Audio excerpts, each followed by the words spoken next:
په دې پنډال کې هم داسې څو کسان ناست دي ما ولیدل چې هغه زما دغه نظم خلاف و.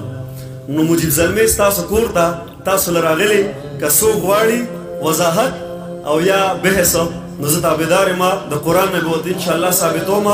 که د شرابیانو د شرابي خدایانو اګینسټ مې خبرې کړي هغه به هم پروف کوم انشاءالله د قرآن نه. او که د کائنات ذوالجلال د الله تعالی مبارک مې څه ویلي او د تخلیقات او د خالق انشاءالله به به راته ټول د قرآن نه ثابتوم. مونږ د توتانې پاڼې نه دي ویلي قربان. وایي د دې نظم عنوان دی زما سوال دی کائنات چې خدای پیدا کړل نو خدای چا پیدا کړی؟ دا ډیر زیات خلک دا سوالونه کوي نن سبا. حقیقت دی چې الله شته یو طاقت د ژوند په شا شته. ستا وکیل یم خدایا یا به بیرته سور کافر شم یا به غوث د زمانې شم یا به غوث شم په توره یا به عقل او شعور له ملغلرو کې غمې شم یا د دې خلکو په ذهن سور مرګې د زلزلې شم. د دې خلکو په ذهنونو د مغرب چپې سوري دي د سوالونو سلسلې دي د ځوانانو په سرونو څنګه څنګه اندېښنې دي د خالق په ذات خبرې دا لا څنګه فلسفې دي. دغه سوال دی چې سوال نه دی د مغربو نظري دي د ملحدو عقیدې دي د الله د دشمنانو فلسفې دي خوړندې دي. ما ته وایي خدای کم دی او په کم ځای کې اوسېږي؟ کائنات چې خدای پیدا کړل نو خدای چا پیدا کړی؟ نو بیا واوره لیونیه ستا د ذهن دغه بندې دروازې دې راکولاو شي.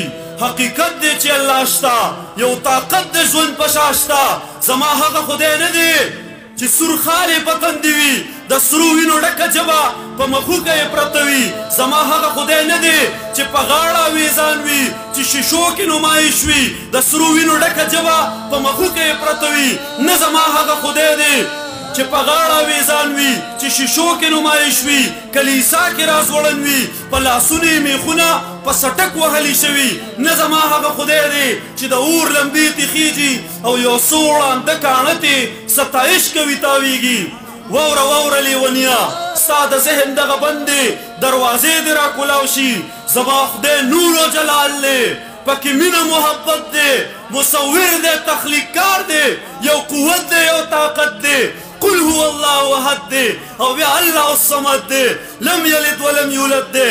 خدای ژوند دی او احساس دی د سا رګ سره اوسېږي د چا سترګو کې غړېږي د چا وینه کې چلیږي د چا اوښکو کې بهیږي د مظلومو په سینه کې لکه زړه هسې درزېږي.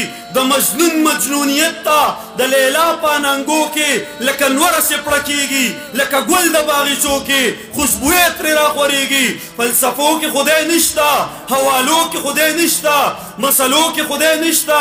که په عقل او دلیل شي او ته وایې خدای کم دی او په کم ځای کې اوسېږي نو بیا واوره لیونیه چې دوه درې سمندرونه یو کوزه کې نه ځایږي نو دا دومره لوی الله به ستا په سر کې څنګه ځای شي؟